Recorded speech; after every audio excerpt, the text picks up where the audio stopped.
Alright guys, here we are. The next part of the adventure on the 300 Series Landcruiser system brings us to Laserworks. Here in Noosa, they do all our laser cutting for flanges, and they're going to do us the flange that bolts to the back of the DPF for the 300. So unfortunately we couldn't use that ball flange with the spring-loaded section. Just wasn't going to work, don't have that particular one. So we go all the way to the DPF and remake that particular flange. So come with us for the journey. Alright guys, sorry, unfortunately I couldn't take us inside there because of COVID being so rampant at the moment here on the Sunshine Coast. They got some pretty strict rules in place, which is more than fair enough. Anyway, they basically took my drawing that I had done and they've turned it into a CAD drawing, and in a couple of days time we'll have our fancy flanges that go straight to the back of the DPF on the 300 Series Cruiser, which I'm pretty excited about. So this is our product. A couple of days later, Laserworks have turned them out. This is the flange we need.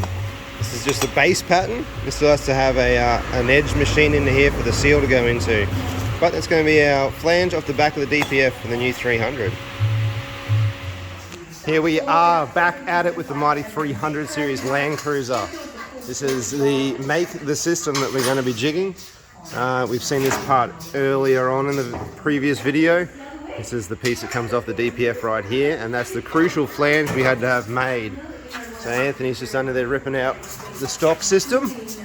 We'll have a look at that on the ground a little bit later on. Now this over here is the flange that we've had made for it. She's a one-off just to suit this particular vehicle. So it's all machined, ready to go. It takes that factory seal, which is a nice fit.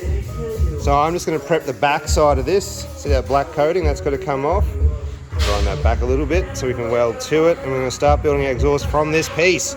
So this is it, this is action time. This right here is a very, very roughed in starting point, but it'll give you an idea of what we're planning here. This piece here is 2 3/4 of an inch, which is what that pipe, oh, where are we? There it is. So it fits very nicely in our flange and recesses back into our DPF the same way the factory part does.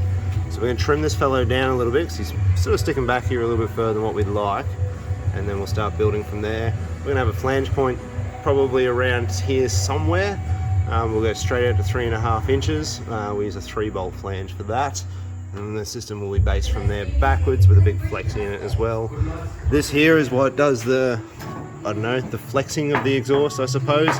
Takes out all the vibrations and allows for heat expansion. And they run these spring-loaded bolts on the back side of it, like so, and that allows some movement in your exhaust.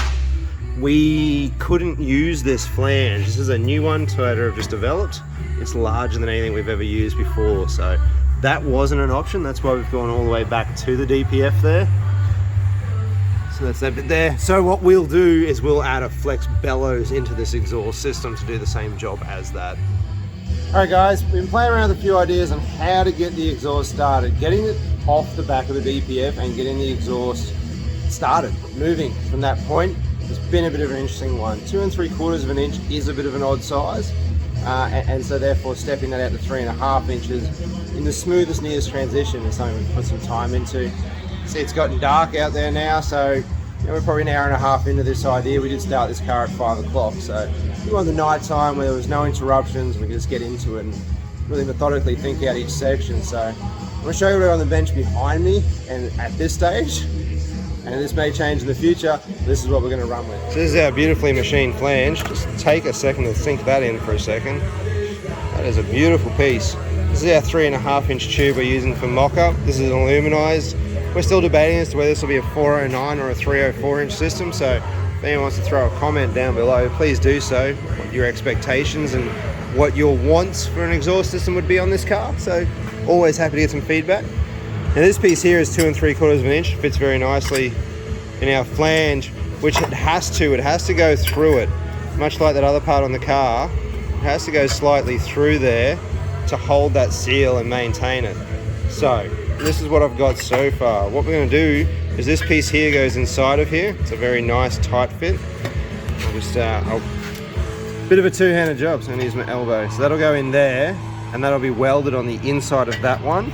And then this fellow here will go over the outside of it, and it will protrude slightly through. As I say, this is a very hard one-handed thing. I need a film crew. So that'll stick through just like so. So that gives us a nice big surface area to weld our 3.5 inch tube. We can go to 3.5 inch earlier than what we first thought, and that'll maintain that seal face in there. So that is what I'm mocking up right now, and that is how we're going to start it for the moment. And get this on the car and see how she all lines up. So I've just used my verniers. That there is the correct amount of protrusion I required. So I've just mocked that up there, and that's how it's looking. You can see the pipe sticking through it. And that's where that gasket goes. So that's all the correct protrusion. This is what I mean by this piece here. We'll just slide over the top. This piece will just slide over the top. Oof, that's a tight fit. We get a nice weld all the way around, plenty of room for the bolt still. But Anthony has just rocked up with food from Subway. So Subway it is. We'll get back to this in a second.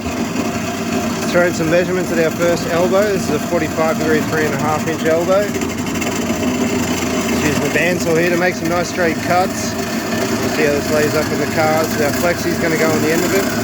This end right here is where the DPF is. So flexi on the other end. We'll see how we fit up. Alright, it is the very next day from what you were looking at just a little bit earlier on in the video, but for us it's been overnight. So we finalised this piece here last night, and it's now in the truck, all the way back here to the rear of the DPF. So it's a true DPF back exhaust, can't get any closer than that. All 3.5 inches right from the initial start too, which is nice. Where it comes through the centre here is very simple. There really wasn't much you can do there. It's a straight line, 45-degree angle turning up, with a nice simple 3-bolt flange. And then it goes up and over the diff, and we're just working on where it comes out the rear. We were trying to give it plenty of space here to the spare tyre, which we've achieved. We really don't need to give it much more because there's a big stopper here the spare tyre rests on to prevent it coming up against the panhard rod here. So if you guys want to run bigger spares, you're probably going to have to stick them on the rear of the truck. There's just not really that much room under here. Nonetheless, we're working on the rear of it now. We'll come out the back, and we'll be able to start this up with a 3.5-inch system today and give you a glimpse of what it sounds like. Okay, this is the final product of the mock-up. Just ignore the fact that it's all an aluminized tube and slip joints and very roughly put together. All we're looking for here is a bend pattern. That way, once we get our bend pattern, we have these pieces all extruded in one piece, and that is what we'll start making the final exhaust with. So that is us, comes up over the diff, follows the factory path back down here. We've got multiple joins in it, so it's going to be quite easy to install yourself at home. Back down the tunnel, another 3-bolt flange. It'll have 3-bolt flanges all throughout. We're going to run with that big flex bellows in there, and then it runs all the way back to the back of our DPF here. We won't be able to do any road testing today in this car. This is purely just an exercise in getting the bend pattern correct so that we can start replicating the system. What we'll do now though is we'll bring it down, we'll fire it up and have a little listen to what we've got. Alright, we've got it running. Let's have a listen.